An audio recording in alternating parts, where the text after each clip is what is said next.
Hi, my name's Nama, My name's Jeanette, and we're both psychology students in Year 12. and we are here to present to you a discussion on how studying psychology has helped us navigate our student life and mental health. So to start off the session, Jeanette, how are you? I'm good.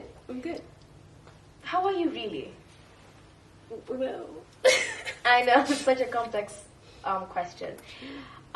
Before studying psychology, I also thought that it would be a simple question with an even simpler answer.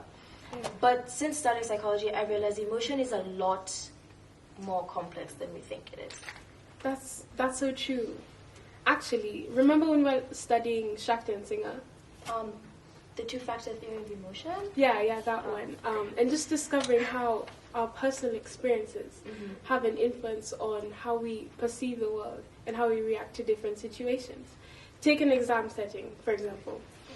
Your past experiences may not be as good. So entering this exam and seeing that paper stare back at you, your palms get all sweaty, your heart rate increases, and all of a sudden it feels like all the oxygen has left the room. And, it may all seem so foreign, but it's really just your brain and your body just trying to make sense of the situation you're in. It's both physiological and psychological. Physiological, what do you mean? So it's basically that your heart, your mind, your sweat palms, just helping you cope with the situation you're in. And it's so important to consider, the complexity of emotion and understanding how we interact with our environment. Actually, it's funny you talk about environment and with emotion. Do you remember when we learned about Byron Cohen? Oh yeah, the one on the IELTS test? Yeah. We really did go in depth, and I think it really did open our eyes to the ability that we really do take for granted. That's true. I think emotion is very complex, and for us to be able to identify emotion in our peers, our family, and just our loved ones' eyes is a skill that we really do take for granted. True, 100%. And in a school where there's a diverse environment with different students with different learning capabilities, such as students on the autistic spectrum, they aren't able to identify emotion through the eyes. Yeah. I think we really do need to take for granted the skill that we have. Yeah, we usually do, yeah. Furthermore, I think it really does make us empathetic. This is a skill that we really do need in terms of global citizenship. I think your ability to engage with your society and realize that we're all different and show empathy to that is a very advisable skill. That's true. And how can we see this practically, the IELTS test? Oh, talking of, I had an activity that I would like to show you. So I want you to put your book in front of your eyes like this.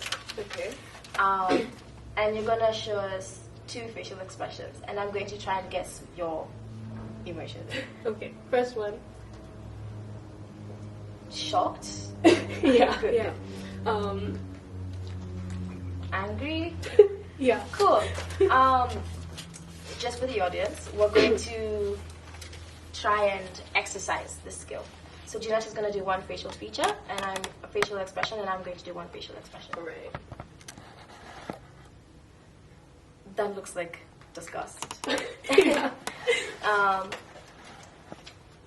Happiness, I think. Yeah.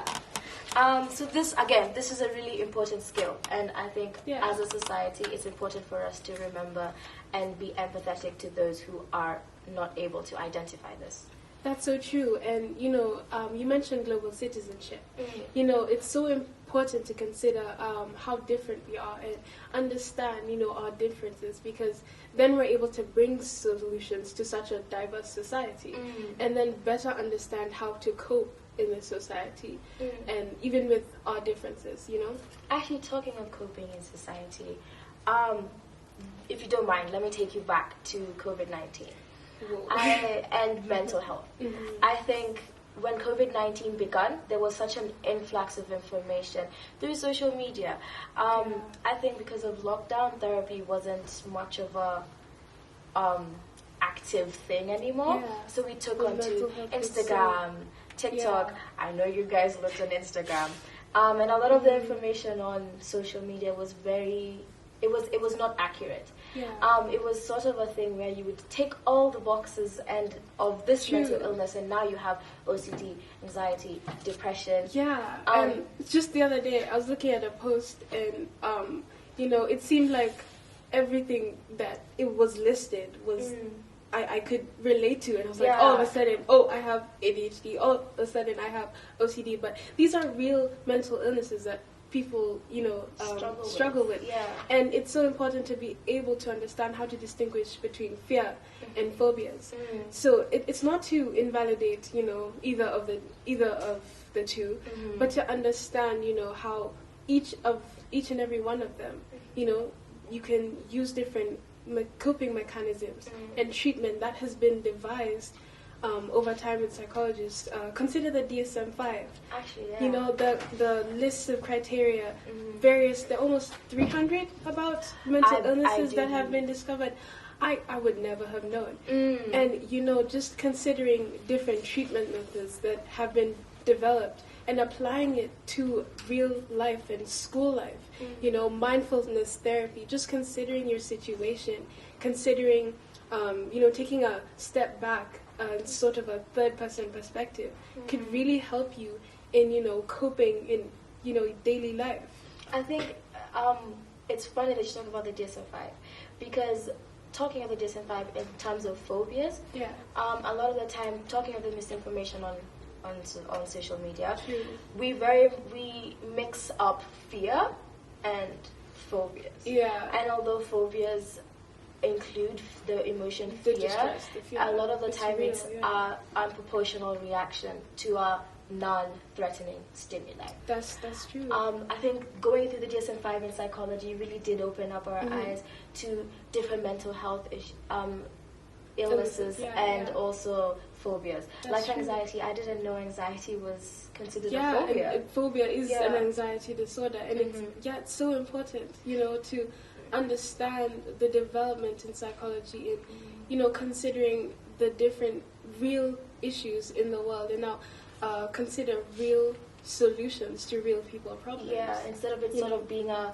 trend or a personality trait. I think having the DSM-5 and looking at the characteristics of what a phobia is, looking at the characteristics and what anxiety is, depression is, really did open up our eyes and honestly help with reducing self-diagnosing. Yeah, and relieving the stigma altogether, because it's real problems that we all have our own struggles, and still can cope and thrive in a society where there are real problems, and being aware of these problems. So back to our question, how studying psychology has helped us navigate student life and mental health.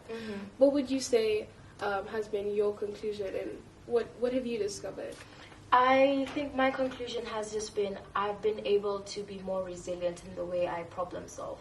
That's true. Because I've become more educated, and I've really studied some of the mental illnesses, like the anxiety and phobias. It has been really helpful as I've become more resilient in the solutions that I come up with, and also in how I react to a certain problem. So quickly, to conclude our discussion, we hope that you engaged with our discussion. We hope that you took away some key points. And lastly, remember to be resilient and stay educated.